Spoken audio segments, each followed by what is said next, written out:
This year marks the 20th anniversary of the Revenge of the Sith, as if we needed another reason to talk about Star Wars. This is I Have No Title and I Must Podcast. We are your hosts, Tyler. And Chris. I think where I want to start with this is the reception of this movie when it first came out versus where we're at now. So what do you think that looks like? So before that, we had episode 2, which was really poorly received. Maybe not on the night of it, but after people had a year or two to process it, it was the love story portion. And so episode 3 had a lot of ground to cover for the story to continue. And also it had a lot of ground to make up for with the fans because they'd been really disappointed by episode 2. Episode 2 and episode 1 kind of argue with each other for amongst the fans for which one is maybe the worst, or at the time when there were only 6. So going into episode 3, they had to have a lot of hype. There wasn't as much for episode 2 like there was episode 1. Going into episode 3, it was like a media blitz again, and people started getting really excited. They also had the lead in with some cartoons. Some of them were actually pretty cool. Some people maybe conflicted, but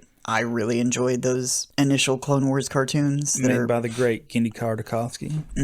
I think they were made non-canon at some point. Yeah. And then they have also been referenced in things like the end of the Clone Wars that they ended up, when they were able to go back and make a season finale, bonus season, what they were supposed to do. And the final 4 episodes, you could literally edit inside of episode 3. And I think some people have made edits. I would love to see that. I don't know where that is. And it mainly focuses on Ahsoka's story. So they reference Shakti assisting the Chancellor. That seems to be like one of the only main points of contention, like how the Chancellor was kidnapped. I don't see what directly contradicts any sort of canon with those cartoons. So I other than Grievous looking, I feel like even cooler in those. He was very much more menacing in those. Yeah. So going into this movie, there was, everybody knowing Darth Vader's going to be in it, just not how much. Spoiler alert, it's not much.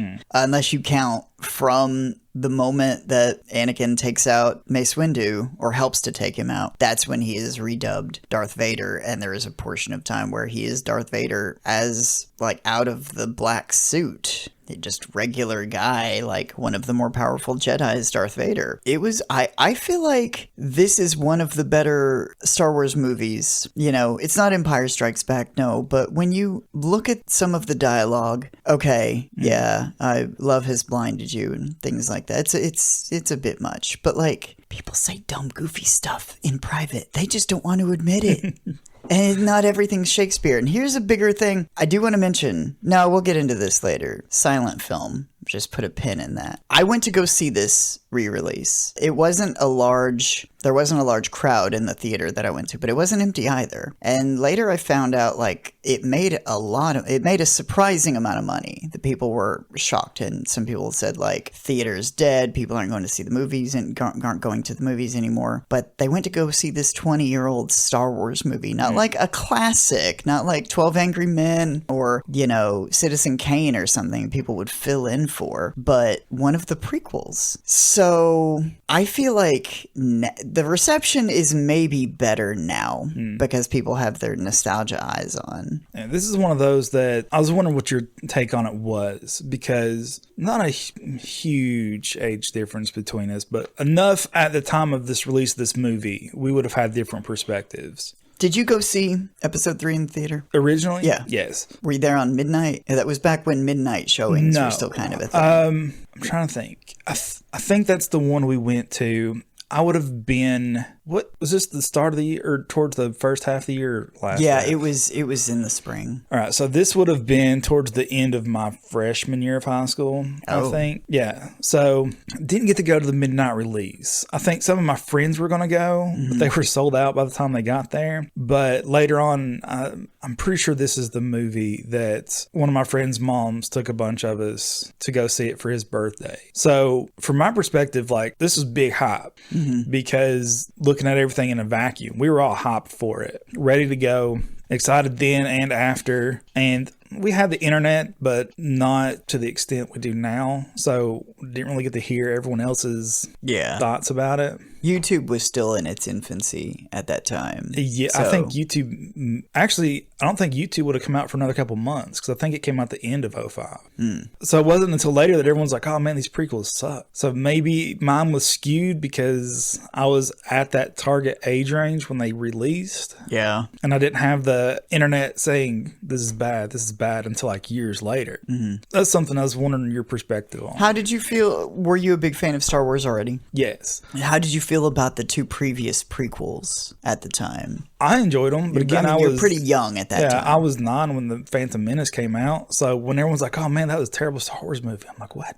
Yeah, it's like I get it. Jar Jar is kind of annoying. It's a lot. Yeah, that is a lot. I can tell you this, like with the love story stuff, but you also have to remember, like with the relationship stuff developing in episode 2, there is also him dealing with his mom's death and going to kill the Tusken Raiders, and then them going to help Obi-Wan on Geonosis because he's been captured, and then they get captured, and there's like this crazy acid trip. Like there's a lot of fight sequence toward the end. It's almost like the whole third act of the movie is nothing but action. I think sometimes people forget that, and it's just like the movie doesn't maybe flow well, or they didn't like where the story went. I don't know. I mean, I know even for Clone Wars, I was super excited at the time because this is the first time ever we get to see a mass fighting of Jedi. Yeah. It was like, the arena fight scene I thought was really, especially from the trailer, when you see that, I was super excited. Because we're going to get to see like a bunch of Jedi fighting at once. And then this is my memory. Is, the movie starts at 12 midnight. So and then Star Wars movies are generally long. So, because I think a fair few of them run like a little over 2 hours or right at 2 hours. So we're talking nearly 2 o'clock in the morning when Yoda comes in and he's going to fight Dooku. And when he pulls his lightsaber out, from the moment he jumps in the air, you couldn't hear anything. Yeah. It was, people went nuts and they were exhausted, and that was, it got made fun of hard, and it still gets made fun of, but I'm like, what else did you want them to do? Have Yoda trundle around the wherever he fights at and get destroyed? Chuck a puppet. Yeah, this is exactly, if you talk about it from in universe, this is a person who has total mastery of the Force. He's not faking being 900 years old. He has total mastery of the Force, so when he fights, he just allows his mind to control his body through the Force and just goes wild. And that's why nobody can keep up with him. Makes total sense to me. Then again, that's just my point of view. I think other people like to make fun of things because it's cool. It's cool to not like things. It's cool to make fun of stuff. It's cool to be a bully. It's cool to push back on anything that, might make you seem like a rebel. It also seems to me that whatever your generation of Star Wars was, whatever comes after is not good. Yeah. Because to me, I never hated the prequels. And so that was kind of my target. That was my generation. Even though I did get to see the re-releases of the originals in theaters before they did all this, but still, I didn't get to see them day one of the original. Yeah. So now when you get to the sequel trilogy, it's like, oh man, there's some stuff in here. But I'm sure it's going to be that way for the kids now. Like when they have another Star Wars thing years later, they're going to be like, the sequel trilogy was my trilogy. That's what I got to be there for. But anyway. Going into this, looking at how, Sam Jackson, I saw a clip of Sam Jackson and Hayden Christensen crashing a showing somewhere, coming out and talking. But before that, Hayden Christensen recorded a thing that would go before all screenings, which I wonder if that one also had the same one. It's like he was there in person and then you get to see him on screen talking. Anyway, I've seen showings where, especially at the end with Anakin and Obi-Wan, a bunch of the crowd is just yelling the dialogue with them. Spontaneous lightsaber fights broke out. In the real world, in the theaters, people just seemed, and these weren't like people my age that were there, These are these looked like younger people who are just enjoying it for the sake of enjoying something. I really think that time has a way of like softening some of these, and it's like, now that a lot of people do generally see, not kids, kids have terrible taste and judgment. But if you just love Rey because she was your version of Luke Skywalker, I don't want to take that away from you. But like, if you have a perspective on these films like, what did J.J. Abrams do to this? And why didn't he just maintain some sort of creative narrative, even if it wasn't good, that they just like let it swing wildly? Anyway, looking at those three and how those were received, like, you know, generally, like the first one was generally received well, even though, even with people saying it's a remake of episode 4, like they just copied the basic story of episode 4 and rewrote it and did some other stuff with it. Going into episode 8, people hated that going, you know, afterward. And some people still kind of do. Even the people who want to defend it, I don't know. It's like other reviewers or, you know, people who don't like Star Wars like that movie because it's like it does take some interesting swings and does make some interesting choices, but I think true to the greater world of Star Wars. That's just me. And I just to back me up, Mark Hamill, Luke Skywalker himself, strongly agrees with me. So for various reasons, and that destroyed a lot of momentum moving forward. Even if these movies were basically a celebration and remake of the original trilogy in some sort of strange macabre way, that would have been better than what we got. So looking at this, it's definitely made people appreciate the prequels more. I think not the angry video game nerd, the nostalgia critic. He had I've probably mentioned this before. I know he has problematic history and there's been some documentary work on him that's not good, but he actually made a really good video about how the prequels aren't as bad as you remember, and neither is the original trilogy as good as you remember. There's a lot of like stilted, weird dialogue that everybody, you know, it's like everyone sounds British, even if they're not speaking with a British accent. Like when Leia first meets Tarkin, she's something about your foul stench. It's something, I don't know. I think they've retconned that into her making fun of Tarkin. Yeah, we talked about this before, I remember now. But there's a few things, and it loosens up as we get into Empire and Return of the Jedi. But even just as much as Seth MacFarlane loves it, like he's poked at it a fair bit, you know, like you don't believe in the Force, do you? And it's not bad. It's just it's not like Kevin Smith or Tarantino amazing, you know. It's not like, this isn't the best dialogue I've ever seen. And this is a good, man, let me see if I can actually, this is an important one. I was watching this video the other night, and this guy, I will look this up right now. I know I've made too much of a habit of like referencing something and not citing the actual information. I promise, at least I admit this is not my original idea or whatever. Most of the time, I'm not trying to commit plagiarism. I promise you that. I just watch a lot of YouTube critiques and podcasts and documentary stuff. Having said that, this guy talks about that one thing that inspired Lucas was like, it was meant to be viewed through the lens of this being like a silent film, which was something really close to my heart because that's something that I've always wanted to do. So given that, one of the things he does is like takes out the dialogue completely and shows like a few short snippets of scenes with just the music emphasized. And he talks about how the music was supposed to be really the most important thing and how it would carry the emotion through. So one of the things he does is he shows a scene with Obi-Wan in black and white and like with the Japanese language option so that you don't think about the dialogue in the way that so viewing it like a foreign film, like an Akira Kurosawa, that really made me curious. One of my favorite films is Pan's Labyrinth. I don't really talk about it too often, but like, or maybe I do. But I had a friend who loved it almost as much as I did, maybe more, and said, he actually said this, I've always wanted to become fluent in Spanish so that I could watch it without subtitles. And that was his only reason, because he just loves this film that much. So let me see if this is it. Yes, it is. So it's Cinema Sticks, and it was only released 6 days ago. This must have been, I thought this was an older video. I didn't realize. It's entitled, "Yeah, They Don't Want You to Watch Star Wars This Way, But It's Better." And he's basically saying take the English language out of it. I wish they would re-release these.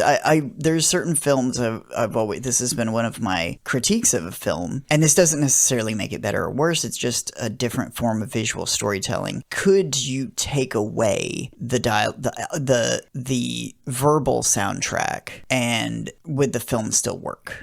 Or is it so convoluted that it wouldn't? And that's not necessarily a bad thing. Some movies are, like Kevin Smith films that I mentioned earlier, are so dialogue heavy. That's the most important thing. It's like they're just conversational pieces where, you like Clerks, you take the dialogue out. It's just two guys staring. Yeah, like they're just looking at each other for 2 hours. And then at some point, they go ride some go-karts for a little bit. And you're like, what the led to this? What happened in that restroom? I mean, 12 Angry Men without dialogue. Yeah, I mean, you can see the emotion rising, but there's so much nuance and detail. But a movie like Edward Scissorhands, this actually does exist on one of the DVD commentaries, is a Danny Elfman commentary. Now, in this, anytime his music is playing, he doesn't speak, and the dialogue is removed. So it's a soundtrack only. Whenever there is silence, like whenever there would just be dialogue and no music at all, which there are gaps. Sometimes you don't notice them. Sometimes it's almost like makeup. It's like the music comes in and you feel like it's always been there. But he only talks in between. And when there is music, he doesn't talk. And so it's like a silent film. It's just music and no dialogue. And the movie still works perfectly. You don't miss a beat. So I really think Star Wars works in that same way, and I think Lucas designed it to be that way. Yes,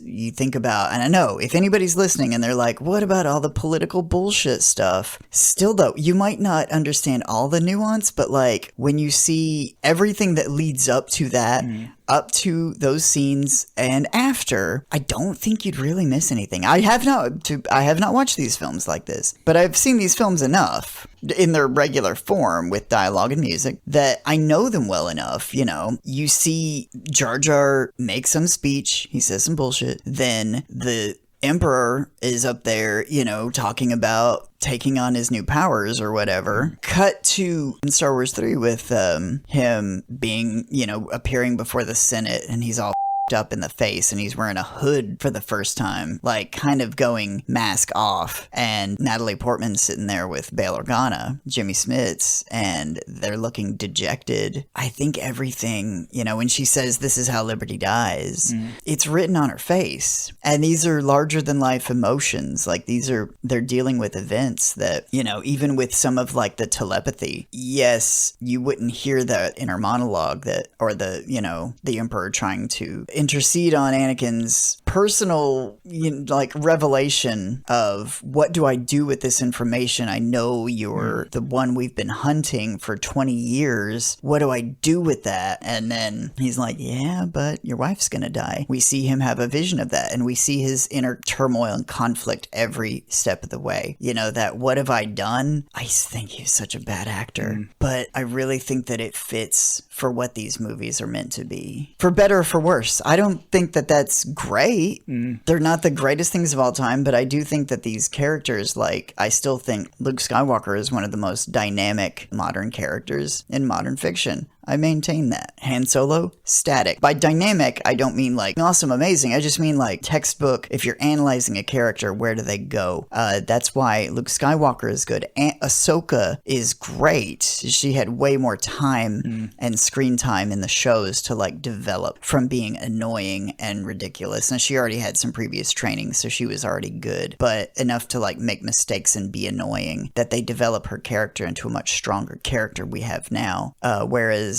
Rey does not have that time. They just wanted to skip. This is lazy writing. This isn't Daisy Ridley being lazy. This is J.J. Abrams being lazy. They skip the writing. Yeah, I think with that, if they were going to go into she had these powers, I think they should have leaned into her lack of control of them. Yeah. That would have been fine. If she felt reckless. Because it's like, oh, yeah, you have these powers. You are this great, powerful person, but you had no time to develop this power. So what does that look like? We could fix the sequel trilogy all day long. Yeah. I don't know if anybody's going to listen. I have a fix for you. Ahsoka Season 2, World Between Worlds, do something that retcons those. I'm going to scream this from the rooftops. So I'm going to mention it every podcast. I don't care when we're talking about Superman, Guardians of the Galaxy. Retcon, those that change one tiny thing about Luke Skywalker. Bring in Sebastian Stan to play Luke Skywalker like everybody wants. I've been talking about this for a few years now because somebody brought up how closely they look, and then somebody was like, hey, it's right there. I think Sebastian Stan has even said if they ask him. Yeah, I think a few years ago, the quote I saw was that he hasn't discussed it with them, but if Mark Hamill would be willing to share this role with him. And I was like, oh my God, wouldn't that be an amazing relationship? And still keep Mark Hamill there as reference, but make one small change to retcon the sequel trilogy and then don't say that you did it. Just keep moving forward. We move forward. We keep doing stuff. Move forward in the timeline with Mando, Ahsoka, whatever. If they want to do some spinoff with some of the Rebels crew, that's a separate thing from Ahsoka because Ahsoka feels like it's just an extension of Rebels, and that's fine because it leans more into Ahsoka and this other bigger Jedi world. Like they're going to do stuff with like the World Between Worlds or the Mortis gods or whatever. I was going to say, I know we're supposed to be talking about Revenge of the Sith, but that just gave me an idea. What if leave the prequel trilogy as is? Because you're going to have to spend too much time, effort, and money to retcon everything if you don't. But in that second movie where Luke supposedly dies and just vanishes, he didn't do the Obi-Wan thing where he became a Force ghost. He slipped into the World Between Worlds, and he's going to pop out as himself in a later timeline, still alive. That's what Ahsoka did. Not bad. Not bad. I say we ditch those movies altogether. We just move forward with the Grand Master, Luke Skywalker, Dave Filoni in charge. It's like they'll do a never-ending story thing, and Luke's looking through the Jedi stuff, and he looks out into the audience and breaks the fourth wall and is like, Kathleen Kennedy leaves Disney? What does this have to do with my Star Wars universe? And then Dave Filoni's like, throws his cowboy hat in the air and catches it and puts it right back on because he can't lose that hat. And we just keep moving forward. And at some point, fans... YouTube's going to go wild because they're like, we're getting really close to the years that the sequel trilogy would have taken place in, and the events are not lining up for that to be the case. Are they moving into that timeline? Because I tell you, who the sequel trilogy should have been about is just Ahsoka. Rey should have been Ahsoka. They would have been able to do all the stuff they wanted to do with Rey, except a mystery box bullshit storyline. That's all she was meant to be. Her backstory, initially at least, I don't think that he ever intended to reveal it one way or another. Whether in his head he decided she doesn't come from a legacy thing, or it's Obi-Wan, or it's Han, or it's Palpatine. I think Palpatine was a really late addition. Not only that, I know that it was a late addition for sure because they've said they kept waffling. Yeah. They kept going back and forth. But I think it was a late addition at any rate, just to decide, let's throw him into the mix. I was going to say, though, scoot the other stuff out of that. If they had actually planned this from the start, on my rewatch of Revenge of the Sith for this episode, there are so many clues and hints that this was a possibility for Palpatine to do this. Because when he's telling Anakin, he's like, only one person has ever defeated death. Who was that? That means that someone should have died and didn't, but he never says who that is. I think that was him. So either he has learned to siphon the life force from people to keep himself alive, or it's the other theory that he's able to bring his consciousness into a new body and take it over. And I know a lot of people are theorizing that's what happened to Padme, because even the robots are like, she's just dying, we don't know why. And I think that is because Palpatine siphoned her life force through the Force to keep Anakin alive. Because even he said, he's like, oh, you killed her. How would he know that? How would she even know that she was dead? Because they got her body and took her out before he got to the planet. I always wondered if that was maybe even a bluff, that he was just like, but he's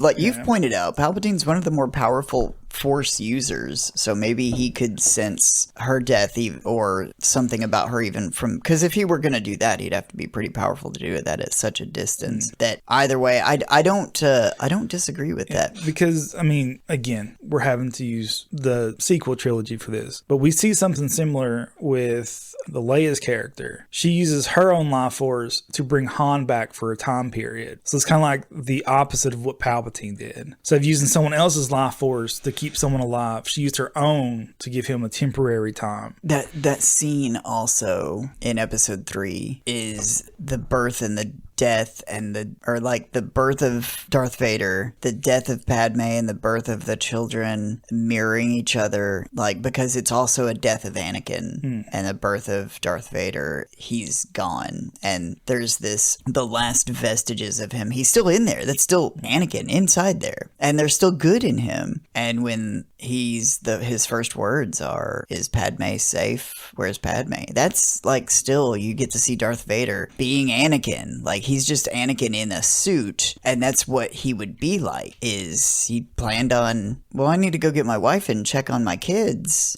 She's going to have those kids soon. She's ready to pop. I know I'm in this big black suit. It's real scary looking, but like, I can take the mask off sometimes, right? And then he's like, "Hey, you killed her. Whoopsie daisy." And I also wondered, because I know that there have been some edits where they toned down the no. Like the no. My theater did not have that. It was loud. So anyway, I think people just accept these for what they are. I don't know that the fans will ever come around. Maybe it's nerd culture. Maybe nerd culture is a fair bit more toxic than it used to be. Yeah, I think it's just Star Wars fans in general too now. We've got to a point that to be a Star Wars fan, that's how you have to act towards Star Wars. Yeah, love it and hate it at the same time. Because I actually seen an interview, almost nothing to do with Star Wars. It was actually a wrestling interview. Someone was asking Cody Rhodes about like the fandom. He's like, there are only two fandoms that do this, and that's wrestling fandoms and Star Wars fandoms. They will do nothing but fight with each other over this thing, and the only thing that unites them is when someone from the outside says something about it. Yeah. And that's the only time Star Wars and wrestling fans agree on anything. Yeah, that's fair. I heard like Ahsoka did really badly. Like worse than Andor Season 1, which was critically acclaimed, but not well watched. At the time, at least, I feel like maybe that was a slow burn. That like a lot of people jumped on that later. Maybe some people are still just like, nah, it's too adult for me as an adult. I wonder if it's because this is, or at the time, a side character of a spinoff. And so everyone's like, who even is this? That's exactly what I said. I only watched this by chance. You know, I had watched a bunch of other stuff. I just put it on because there was nothing else at the time that I was really interested in. And I thought, I'll check it out. And then I was like, damn, this is good. Like, startlingly good. And then it's only going to be 2 seasons. And Tony Gilroy said, I heard this just yesterday, that he said this is maybe the most important thing that he's written in his whole career. And I was like, okay. I didn't know you felt that way about it. I feel that way about it. I didn't know you did. So yeah, there's a lot of, I mean, it's a big universe. There's room for a lot. So, but we'll get back to Andor. We got more special episode for that planned.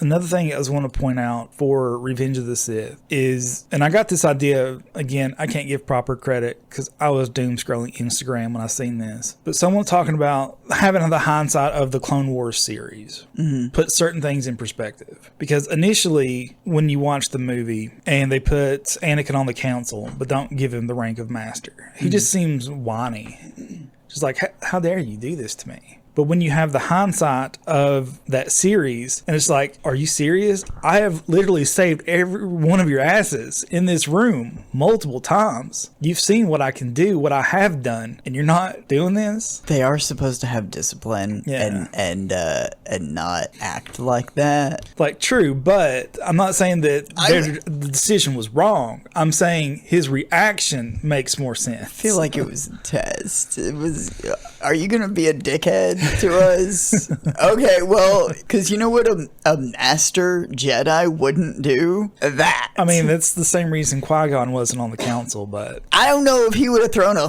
fit like that. Or if he would have just been like, yeah, I do my own shit. Sometimes I don't wear a shirt. What are you going to do about it? Again, not saying the decision was wrong. I just said it makes more sense of why he's acting that way. There's a lot of gaps and details that the Clone Wars did that was really delicate and helps. They did a lot to like try and help the movies in retrospect. So like when you watch them in context with another thing that I initially missed, and I actually had to go and look up to see if this was correct. When Grievous first meets Anakin, he's like, I'm like, is that really the first time they met? Yeah. And it was. It's like they had been on like maybe the same planet or in the same area, but to keep it canon, because that one line is in there. It's like the creators of the Clone Wars series made specific point to not have them meet. Yeah, because their hands were tied by that one line, or the exchange that they had. Conversely, another funny thing is because they knew that they couldn't do that, they had him fight Count Dooku every other week. So when Anakin says, my powers have doubled since last time we met, Count, 6 days ago. Yeah, that's right. I'm that much more powerful now. And it's like, okay, don't have to be a dick about it. Yeah, but at the same time, that does seem like something Anakin would say. Even if they had fought the day before, I feel like he would have said that. Yeah. When you watch the movies, it's like, well, they haven't, possibly, they haven't met each other since Geonosis. Like, was it 2 years? Maybe 4. Okay. So there's that. I can't remember. I know that was another criticism at the time, too, when this movie originally released. People were like, who's Grievous? Like, why is he even there? I'm like, all right, even without the Clone Wars, you got to take things in context. The one movie was the start of a war. The other movie is the end of a war. There's a lot that's happened in between. So, of course, you're going to have characters just pop up. Yeah, I mean, Asajj Ventress is a huge thing. There was like a character they started in the Clone Wars that actually, preceded, I think, that all of that original run, whereas the 2D animation all preceded episode 3, which like Dirge, he had like armor on and he was some sort of squid thing underneath there. I don't remember what all. I remember Obi-Wan fought him, and there was an Asajj Ventress, which we still have not gotten in live action, I don't think. But did I see correctly that they just like shadow dropped the new series? Like another one of those like what if kind of things? Or like side anthology things? Yeah, the Tales of the Underworld or something like that, which is Asajj Ventress centric, apparently. And I think it's like the one with Ahsoka and Dooku was like vignettes, like short little things like with Ahsoka. That one was so good because it was like how she was discovered to be a Jedi as a baby, and then some of her, like the training montage when she wanted to be better, which Kanan Jarrus gets a cameo in that one. She does okay with the training, and Anakin's like, and she's like, what? I did good, didn't I? And he's like, I mean, you did okay. And she's like, well, what do I have to do? And he's like, you want to go further? You want to be the best? And she's like, yeah? And he's like, all right, meet me here. And he has their clone troop just shoot at her. And he's like, you're not going to deal with droids. You're going to deal with anything. And so they're just shooting her on stun. And she's circled by them and has to fight them off. And then it time jumps. And you see she's getting better and better and lasting longer and longer because they just have her cornered. Like, it's an impossible situation to have to, like, fend that off and only block without, killing her own people. They're in a training session like that. And then it finally jumps to the one of the final scenes in the final few episodes of the Clone Wars when it's her and Rex on the ship and all the Order 66 has been issued and they have to fight a literal army of those clone troopers. And it shows, like, through that 5-minute episode why Ahsoka is the best. Why she's as good as she was, because Anakin was her master, and he pushed her harder than any other Jedi was willing to push any other apprentice, and that's why she survived the Clone Wars, and that's why she remains like one of the most badass Jedi that's still alive. So, super cool. Then it was like, the other concurrent story was Dooku's fall to the dark side, filling in a few gaps. Interesting because, we see a clear decline and his disillusionment with that. I've only watched the first few episodes of this, and it's like, I guess Asajj, it must be about episode 3's timeline, because I lose track of where her story was, and it had been a while since I'd watched the Clone Wars or anything, and I can't remember if she was in Rebels, and I think she was in the Bad Batch. Yeah. But I don't remember her in that, so I'm like, did I miss an episode? Did I not finish that? So I don't know. I think there was, unless, because I've not finished Bad Batch. I need to go back and do that. But I remember seeing like a preview showing her. So unless they're like mixing previews, and that was Tales from the Underground, she's at least one episode of Bad Batch, the last season. And how did she get a yellow lightsaber? Where'd she have that from? Oh, at least in the comic books, Maybe that's how it was. marries one of the Jedi. Quinlan Voss. Yes. Okay. Yeah, that's mentioned in this. And Quinlan has yellow lightsabers. Fun enough, Quinlan Voss is actually in Phantom Menace. If you look real close. Is it Phantom Menace? On Tatooine. That scene where Jar Jar is fighting with Sebulba, it's a blink and you miss it moment. But he's sitting back there. I think I've seen a still of this at some point. Under deep cover, I guess, looking like a grub. Yeah, because I know they've retconned it to say that he didn't realize how much trouble Qui-Gon was in, or he would have broke character to help, but they never asked him, and he didn't realize the situation. So what a dick. And we're dealing with a literal bad guy now, Sith Lord. I know it's to be fair, at that point, no one thought the Sith were even still there. Even the Jedi Council, when told, they were like, why would you come in and lie to our faces like this? That's the stupidest thing I've ever heard. Get out of here with that shit right now. Take your little slave with you. He's like 6. That's way too old to do this. He's gonna kill us all. Have you heard the other theory that Anakin probably would never have fallen to the dark side had Mace Windu been his trainer? Had Mace Windu been his trainer? Yes. Really? No, I hadn't heard that. Yeah, because where Anakin has so much anger, and they tell him just to let it go and don't focus on it. Mace Windu is like the only Jedi to be able to harness his anger without crossing to the dark side. So he would have helped him channel it. Yes. And so he probably would have been the strongest Jedi without having to fall to the dark side. Very interesting. I really like that, actually. And that makes total sense. I also wonder, that would be a good Infinities comic book to do that. They should do a what if...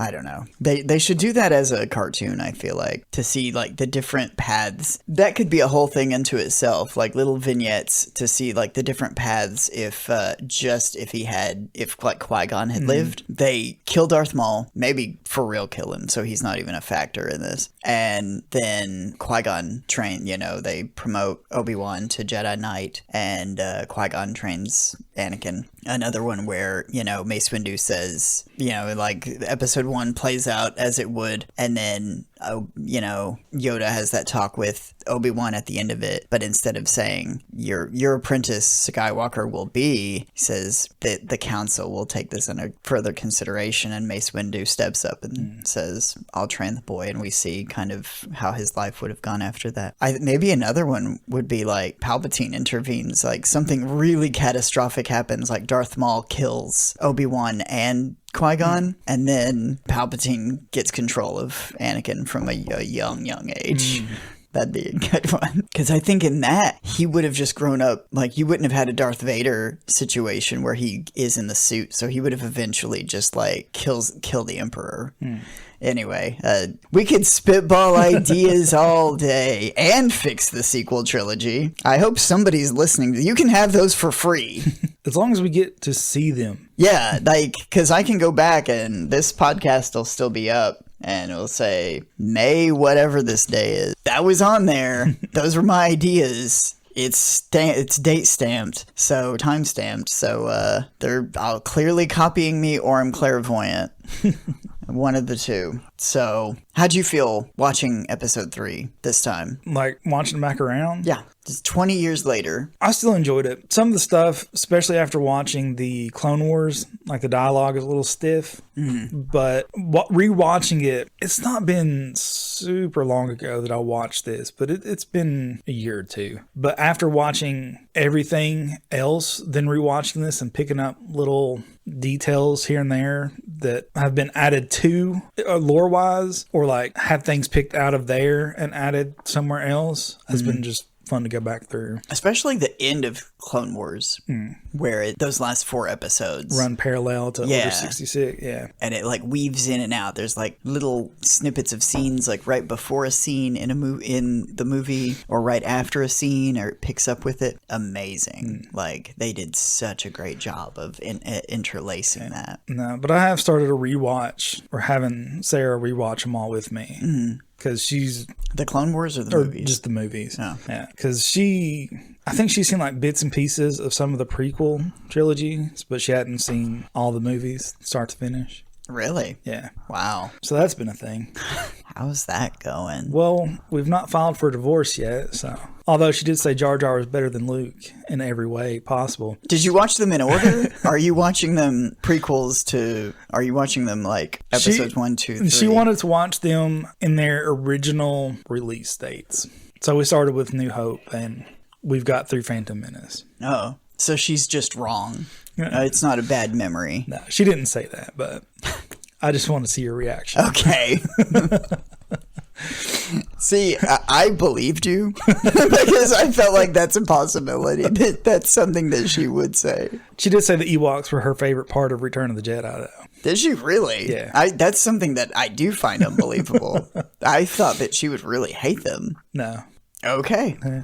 That's maybe the most feminine thing that she's ever said or done. No. It has been interesting getting her perspective because she doesn't have that nostalgia lens that we do. Yeah. Looking back on these. So getting her opinions on what she thought of the Phantom Menace and all that, which she doesn't understand the hate. She understands why people hate Jar Jar, right, but not the extent that people hated the movies in general. I think it can be summed up as if the first movie came out in 1977 and whatever you think about the behind the scenes stuff, like what Lucas intended with it, when he decided to do what, and when the story changed, you know, like when did Luke and Leia become brother and sister? When did Darth Vader become Luke's father? In the process of making this, throw out all that. You're just a fan of these movies. You're just a normal kid, and you watch these movies, and they're really cool. I was born in 1981, so I wouldn't have watched them until much later, late 1980s, on home video. And given that, like, I wasn't the mega super fan like some other people were, but I did like them. And I liked them a lot. You get this built up in your head. Like, who was Anakin before this? How much younger are we gonna go? You know, we're gonna go before he's born? We're gonna start episode 1 with him being a teenager apprentice or even an adult. I don't know, because he looks old. Like, the guy that plays him looks old. In Sebastian Shaw, was it? When the original Force Ghost? Or in the suit, you know, when they take the mask off at the end of Jedi. So, and Obi-Wan, you know, Alec Guinness looked old at the time. So, you get this built up in your head. What were the Clone Wars? What were the clones even clones of? Or who were they? What were they? Were they fighting the clones? Yeah, it could be anything. And literally nothing Lucas did was ever going to live up to what we had in our heads. Nothing can match that because it's your own personal coolest version of it. It's what you want. Just like whatever Dave Filoni does going forward with Ahsoka to try and fix the broken mess that like the current timeline state is in. It's maybe not going to be as good as what any of us really want it to be because we see how broken it could be. We know what we would prefer to happen, and it probably ain't going to be that. So let's just hope the last third act of The Mandalorian is going to be Luke showing up again and just slicing through whatever is going on. I think that could save the movie. So I get that. I think it's that. It was none of these movies were ever going to be exactly what people wanted. And it is this like Shakespearean larger than life, like Faustian bargain. How could Anakin do this thing? How could he betray everybody?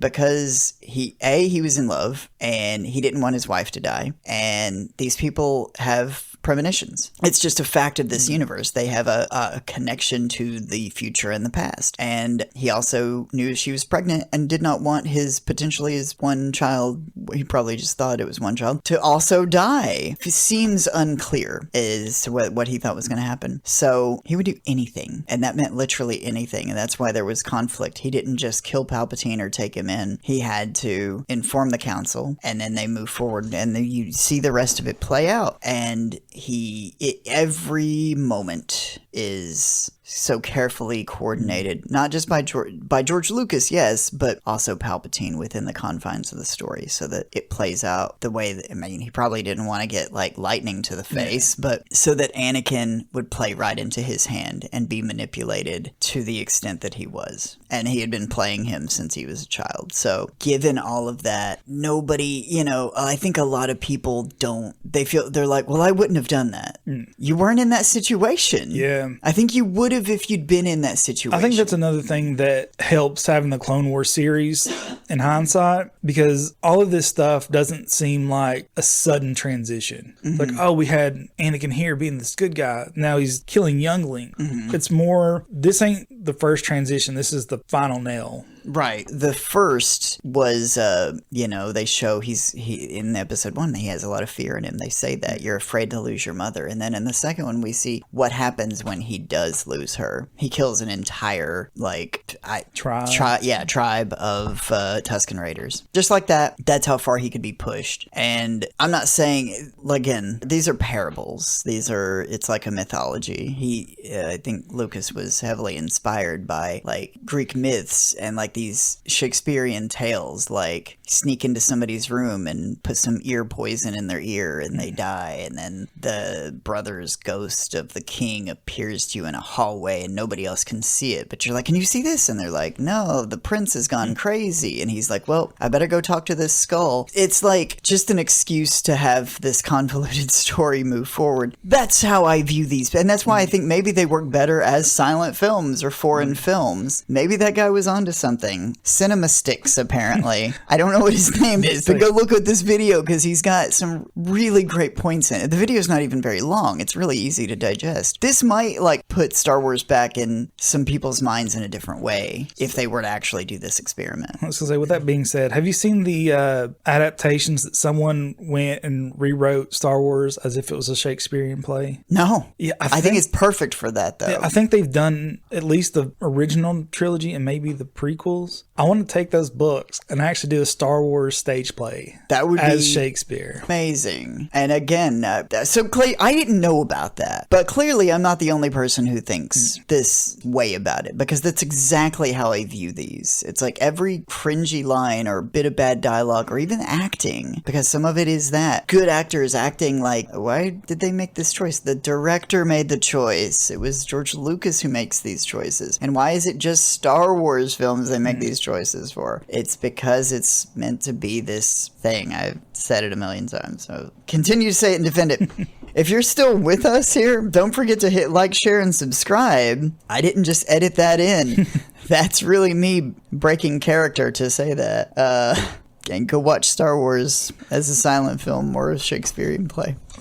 Once we commission the actors to do that. I saw a version of The Metamorphosis in Lexington a few weeks ago. I got really excited for it, and I gotta say, I was really let down. They did not include any kind of transformation to an insect at all. Did they do it as a rock opera? No, they didn't. Not like home movies either. It was, they had this scaffolding in the back, just backstage, not backstage, but further upstage. And now that I'm thinking about it, I don't know if that's what that means, if upstage means the edge of the stage. Is this little black box theater in Lexington. I've been to something pretty cool there before, but it was the scaffolding thing so the guy could kind of crawl around on it at times, increasing my anxiety level to the max, worrying if he was going to fall. It was 4 performances only. He had some pretty extreme makeup on, but everyone did. So his was just more so. And they couldn't decide if they wanted it to be a comedy or a drama. And I can see,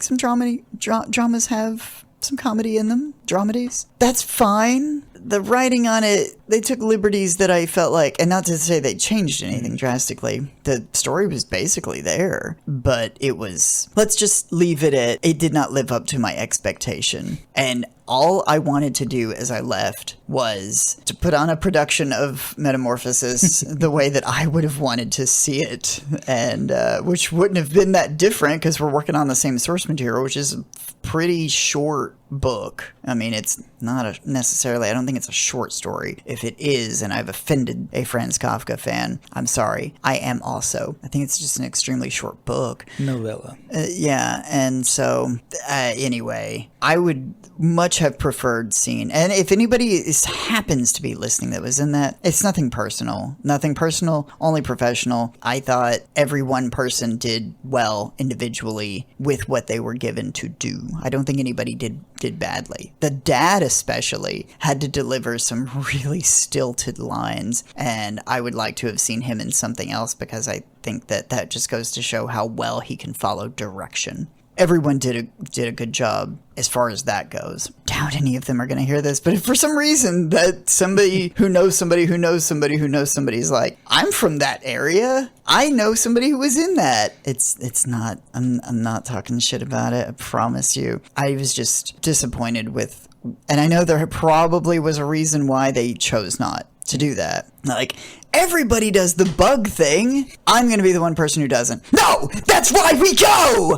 To see the bug! I sculpt, so the whole time I was just thinking, like, how would I have done this? I would have had it in maybe built into the background or some sort of scenery or something in such a way that you can't tell. That would be like the bottom of the body. So that as he slips into it, he could even do it right in front of everybody. Drop down, onto his fours, belly down, and then there it is. Or, you could even do it like in such a way that it would be hidden and there would be a better reveal or something. Anyway, something more than nothing. My boss asked me when I told him about it, and he was like, what did they do for the bug stuff? And I was like, they didn't.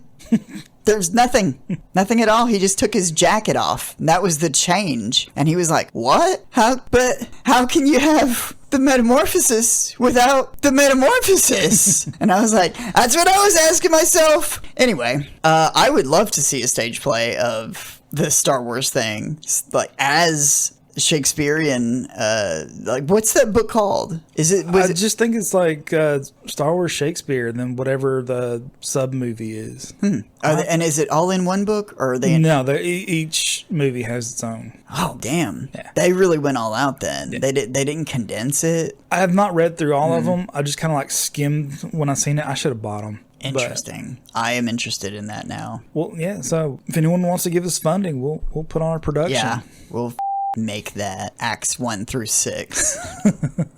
But our pending stage plays aside, yeah, there's a lot of Star Wars stuff coming up. They've announced the first new sequel movie. We got Darth Maul series. That looks pretty cool. Which I'm excited for, just because Sam Witwer gets to do what he wants to do with Maul now. That's another thing too. Let's put a thing out there to get Sam Witwer on the show. Let's make that happen.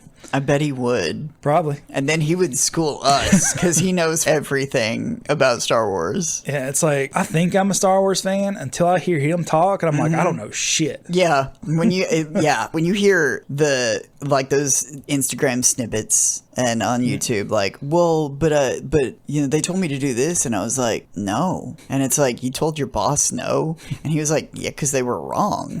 And apparently a lot of people didn't know how they were going to make the Obi-Wan Kenobi show work because they wanted to have one more confrontation with Darth Vader. And the writer originally, who was like, they threw out a lot of his ideas and kept only a few things, and he's credited on some stuff, and they worked on it for a really long time, and then eventually they moved in a different direction. But his concept was to do Darth Vader, and everybody was like, but you can't, there wouldn't have been another confrontation between them, it wouldn't make sense. And he says, yes, it does, and the movies imply imply it. The original trilogy. There's a line in there. And then everybody's like, where? Maybe not everybody, but I was.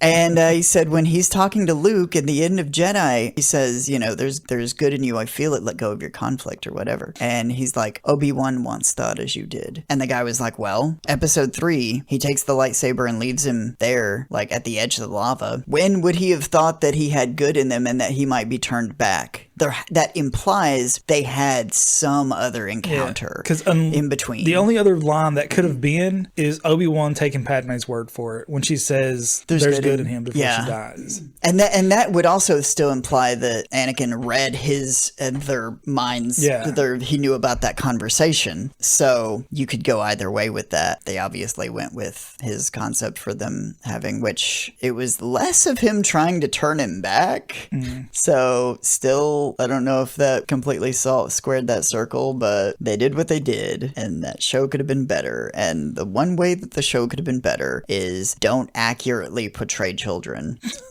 Children are little psychopaths, especially royalty spoiled ass children. I know a lot of people were probably like, Leia was annoying in that show. No, they wrote her accurately. That's exactly what a child like that would be like. And that's why sane people don't have children and go out of their way not to, because they're psychopaths. So of course she would have made things a billion times worse. You know, you got like Flea trying like, hey little girl, we're gonna kidnap you. And then Obi-Wan rescues her and they go through all this stuff and he's like, no, Leia, please be good. And she's like, I'm gonna be the worst with you! Like, this guy is trying to save your life and you're a menace to society. Anyway, and has to go through like coming of age and then anyway. So, episode 3 is pretty good, huh? Yeah. All right. I liked it. What's your favorite Star Wars film? Is it still Empire Strikes Back? I think objectively Empire Strikes Back is the best movie, but nostalgia-wise, Return of the Jedi is my favorite. That's, for me, that it's a lot of that too, is the resolution to the story and it's like Luke getting to fulfill his arc. You know, one of my favorite characters of fiction, he's finally cool. And even when he's in that middle stage, he's still not doing well. It's not like he's still kind of that whiny kid and he's not, I wish that there were some connector bit. This kind of headcanon that there was a lot of intensive training in between. There had to be. Mm-hmm. And I wonder, was that with Yoda? Because there are lines that imply he hasn't seen Yoda, but he almost has to have been with Yoda to do the rest of that training? I don't know what I think people must disagree on this. It's hard to say because what we've seen from like the extended universe was he actually went on a journey, found all these different Jedi holocrons and stuff, and taught himself through those. Proving once and for all, this guy is like the most badass if most of his training came from like just being on his own. Yeah, because that's where he goes through the training of building his own lightsaber instead of using his father's. And we do see that he has Jedi stuff in the sequel movies, but don't bring the sequel movies up again. Like it's like the be all and end all of what we need to know about Luke Skywalker. All right, episode 3, best Star Wars movie of all time, is what you told me in the break when we broke for commercials. What commercials? No one sponsors us. So, and we didn't end the episode on the sequel trilogy, thank God. But yeah, if you haven't watched it in a while, go watch Revenge of the Sith again. Maybe watch the Clone Wars series and get some perspective on it. And there's also that somebody has edited. I haven't seen it, and I don't know where it's available, but I've heard that, and it only makes sense that somebody edited the last 4 episodes of the finale of Clone Wars that was released years later, that when they finally got approval for that and put that out, into episode 3. It'd probably add a good like 90 minutes onto it, so you probably wouldn't watch it all at once, but to watch those two things run concurrently, I think would be worth it. And if you want a more condensed version, somewhere out there, a friend of mine from high school took all the lightsaber fights, and that's the movie. Of the 5 lightsaber fights from episode 3? Yeah. I've watched videos where it's just all the lightsaber duels in all the movies. I can't remember. Like, it's startlingly short, but I have seen those. I've also seen somebody put together a cut of where they cut like episode 1 and episode 2 down into like less than 2 hours or something, and like there's barely anything left. Well, of doesn't episode Topher 1. Grace have his cut? It's like the 3 movies cut. I think maybe that's who I'm thinking of. There's multiple versions. I think Topher Grace and doesn't Elijah Wood do something like that too? I can't remember. Maybe it's his DJing thing I'm thinking of, which is not the same. He's allowed to have a hobby. Don't judge him. Okay, before we lose our last people, which are most likely just your parents, do you think that's a good place to stop? Yeah. Be sure to like and subscribe. We've got at least one more Star Wars video this month, so like and subscribe so you can be notified of that. But if you made it with us this far, thank you. Be sure to follow us on our social media. We're on Facebook and Instagram. We'll leave links in the description below. And until next time, see ya.